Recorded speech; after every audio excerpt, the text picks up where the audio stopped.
Details చూద్దాం. H1B వీసాదారులకు భారీ ఎదురు దెబ్బ తగిలింది. H1B వీసా దరఖాస్తులపై ఏకంగా $1,00,000 ఫీజును విధిస్తూ ట్రంప్ ప్రభుత్వం తీసుకున్న నిర్ణయానికి న్యాయస్థానంలో ప్రాథమిక విజయం దక్కింది. ఈ ఫీజు పెంపును సవాల్ చేస్తూ దాఖలైన పిటిషన్లను ఫెడరల్ కోర్టు కొట్టివేసింది. ఈ తీర్పుతో ట్రంప్ ప్రభుత్వానికి పెద్ద ఊరట లభించినట్లయింది.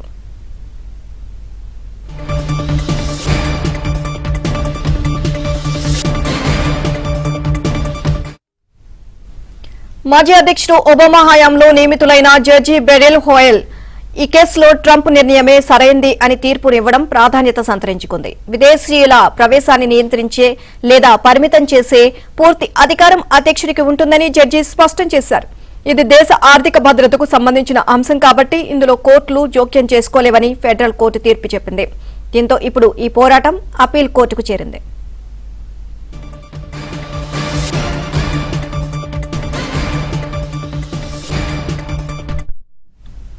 ఈ ఫీజు భారం వల్ల ఇన్ఫోసిస్, టీసీఎస్ వంటి దిగ్గజ ఐటీ కంపెనీలతో పాటు చిన్న స్థాయి స్టార్టప్లు కూడా భారత్ నుంచి నిపుణులను అమెరికాకు తీసుకువెళ్లడం దాదాపు అసాధ్యంగా మారనుంది. దీంతో డిస్ట్రిక్ట్ కోర్టు తీర్పును సవాల్ చేస్తూ ఛాంబర్ ఆఫ్ కామర్స్ ఈ వారమే అప్పీల్ కోర్టులో పిటిషన్ వేసింది.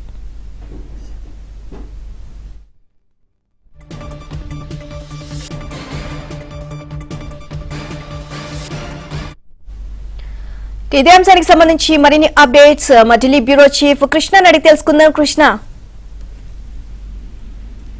నీలిమ, అమెరికా బయట నుంచి ఎవరైతే H1B మీద అమెరికాకు వెళ్ళాలనుకుంటున్నారో వాళ్ళందరికీ కూడా ఇదొక బ్యాడ్ న్యూస్ అనే చెప్పొచ్చు.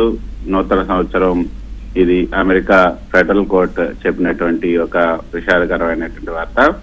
H1B అంటే బయట అమెరికా వెలుపల ఉన్నవారు ఇక H1B వీసా తీసుకోవాలంటే వాళ్ళు ఒక్కో కొత్త వీసాకు కూడా $1,00,000 అంటే సుమారు 84 లక్షల రూపాయలకు పైగా ఇప్పుడు ఉన్నటువంటి రేట్ ప్రకారం చూస్తే 90 లక్షలు అవుతుంది. అదనపు ఫీజు వేయాలని ట్రంప్ ప్రభుత్వం తీసుకున్నటువంటి నిర్ణయాన్ని ఫెడరల్ కోర్టు సమర్థించింది. అయితే ఫెడరల్ కోర్టుకి ఈ యొక్క యుఎస్ ఛాంబర్ ఆఫ్ కామర్స్ దాఖలు చేసినటువంటి పిటిషన్ పైన ఇంకా విచారణ జరుగుతుంది. అయితే ఇది మధ్యంతర తీర్పుగానే మనం చెప్పొచ్చు. ఫెడరల్ కోర్టు అయితే ఈ ఫీజు పెంపు చట్టబద్ధమే అని చెప్పింది. ఈ తీర్పు చెప్పినటువంటి జడ్జి ఒబామా నియమించినటువంటి జడ్జి అయినప్పటికీ కూడా ట్రంప్ ప్రభుత్వానికే ఆయన మద్దతు ఇచ్చారు. అంటే ప్రెసిడెంట్ కి ఈ విధంగా వీసా నిబంధనలు మార్చే అధికారం ఉంది అన్నది కోర్టు చెప్పినటువంటి మాట. ఇది ట్రంప్ ప్రభుత్వానికి పెద్ద ఊరటనే చెప్పొచ్చు. కొత్తగా H1B వీసా అప్లై చేసే వారికి ఇప్పటికే H1B వీసాతో అమెరికాలో ఉన్న వాళ్ళకి ఎటువంటి సమస్య లేదు. వీసా రెన్యువల్ చేసుకునే వారికి H1B వీసా రెన్యువల్ చేసుకునే వాళ్ళకి కూడా ఎటువంటి సమస్య ఉండదు. అమెరికాలోనే ఉద్యోగం చేసే వారికి, ఉద్యోగం మారే వారికి కూడా సాధారణంగా ఈ ఫీజు వర్తించదు, వాళ్ళకి ఎటువంటి సమస్య ఉండదు. అయితే మొదటిసారి బయట దేశం నుంచి వీసా తీసుకుంటేనే ఈ భారీ మొత్తాన్ని చెల్లించాల్సి ఉంటుంది. అయితే ట్రంప్ ప్రభుత్వం ఈ నిర్ణయం తీసుకోవడానికి అనేక కారణాలు ఉన్నాయి. అమెరికన్ల ఉద్యోగాలను కాపాడాలి, H1B వీసా దుర్వినియోగం అవుతుంది, ఆ దుర్వినియోగాన్ని ఆపాలి, చౌకగా విదేశీ ఉద్యోగులను అమెరికాలో డంప్ చేయటాన్ని కూడా తగ్గించాలి అన్నది ట్రంప్ ప్రభుత్వం యొక్క నిర్ణయం.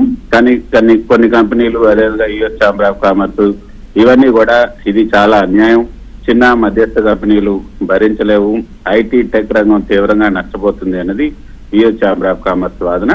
అయితే ఇప్పుడు ఈ తీర్పు పైన అప్పీల్ కోర్టుకు యుఎస్ ఛాంబర్ ఆఫ్ కామర్స్ వెళ్ళింది. ఈ విషయం ఇంకా ఫైనల్ కాదు, అప్పీల్ కోర్టు వేరే తీర్పు చెప్పే అవకాశం కూడా ఉంది. అవసరమైతే విషయం సుప్రీంకోర్టు వరకు కూడా వెళ్ళొచ్చు. అప్పటి వరకు ఈ $1,00,000 ఫీజు అన్నది, ఈ నిబంధన అన్నది అమల్లో ఉంటుంది. ఎక్కువగా ఈ భారతీయులపైన ఎక్కువ ప్రభావం చూపే అవకాశం ఉంది ఈ నిర్ణయం. ఎక్కువగా H1B వీసాలు తీసుకున్న వారు భారతీయులే. భారతీయ ఐటీ కంపెనీలకు భారీ నష్టం వాటిల్లే అవకాశం ఉంటుంది. ఉద్యోగాలను అమెరికా కాకుండా భారత్ ఇతర దేశాలకి షిఫ్ట్ చేసే అవకాశం కూడా ఉంది. సో కొత్తగా H1B వీసా తీసుకోవాలంటే ఇక పైన సుమారు 90 లక్షల రూపాయల వరకు కూడా చెల్లించాల్సి ఉంటుంది. ఇది ఫెడరల్ కోర్టు చెప్పినటువంటి నిర్ణయం. అయితే దీనిపైన భారత్ లో ఉన్నటువంటి ఐటీ కంపెనీలకు బాగా ఎక్కువగా నష్టం జరిగే అవకాశం ఉంటుంది. టీసీఎస్, ఇన్ఫోసిస్, విప్రో లాంటి కంపెనీలు ఇందాక మీరు చెప్పినట్లుగా ఈ కంపెనీలన్నీ కూడా వాళ్ళ క్లయింట్ ప్రాజెక్టుల కోసం భారతదేశం నుంచి H1B ఉద్యోగులు అమెరికాకి పంపే అవకాశం తగ్గుతుంది. ఒక్క ఉద్యోగి మీద సుమారు 90 లక్షల అదనపు ఖర్చు చేయాలంటే ప్రభుత్వ ఈ యొక్క కంపెనీలు కూడా ఆలోచించే అవకాశం ఉంటుంది. ఖర్చులు భారీగా పెరుగుతాయి. ఒక ప్రాజెక్ట్ 10 మంది కావాలంటే సుమారు 8-9 కోట్ల నుంచి 10 కోట్ల కూడా అదనపు భారం పడుతుంది. క్లయింట్ అంత ఎక్కువగా డబ్బు ఇవ్వడు కాబట్టి కంపెనీ లాభం కూడా దక్కుతుంది. అమెరికాకు కూడా పంపించడం అన్నది తగ్గించే అవకాశం ఉంటుంది. నీలిమ.